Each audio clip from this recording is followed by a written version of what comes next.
यह एक पौराणिक कथा है। कुबेर तीनों लोकों में सबसे धनी थे। एक दिन उन्होंने सोचा कि हमारे पास इतनी संपत्ति है, लेकिन कम ही लोगों को इसकी जानकारी है। इसलिए उन्होंने अपनी संपत्ति का प्रदर्शन करने के लिए एक भव्य भोज का आयोजन करने की बात सोची। उसमें तीनों लोकों के सभी देवताओं को आमंत्रित किया गया।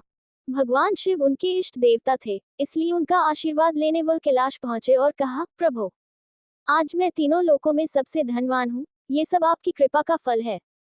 अपने निवास पर एक भोज का आयोजन करने जा रहा हूँ।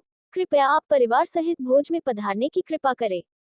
भगवान शिव कुबेर के मन का अहंकार ताड़ गए। बोले, वत्स, मैं बूढ़ा हो चला हूँ, कहीं बाहर नहीं जाता। कुबेर गिड़गिड़ाने लगे, भगवान, आपके बगैर तो मेरा सारा आयोजन बेकार चला जाएगा। तब शिव जी ने कहा, एक उपाय है। मैं अपने छोटे बेटे गणपति को तुम्हारे भोज में जाने को कह दूंगा। कुबेर संतुष्ट होकर लौट आए। नियत समय पर कुबेर ने भव्य भोज का आयोजन किया। तीनों लोकों के देवता पहुंच चुके थे। अंत में गणपति आए और आते ही कहा, मुझको बहुत तेज भूख लगी है। भोजन कहाँ है?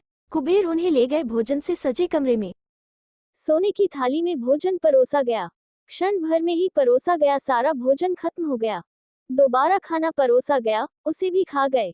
बार बार खाना परोसा जाता और क्षण भर में गणेश जी उसे चट कर जाते। थोड़ी ही देर में हजारों लोगों के लिए बना भोजन खत्म हो गया, लेकिन गणपति का पेट नहीं भरा। वे रसोई घर में पहुंचे और वहां रखा सारा कच्चा सामान भी खा गए, तब भी भूख नहीं मिटी। जब सब कुछ खत्म हो गया तो गणपति ने कुबेर से कहा, जब तुम्हारे पास मुझे खिलाने के लिए कुछ था ही नहीं तो तुमने मुझे न्योता क्यों दिया था?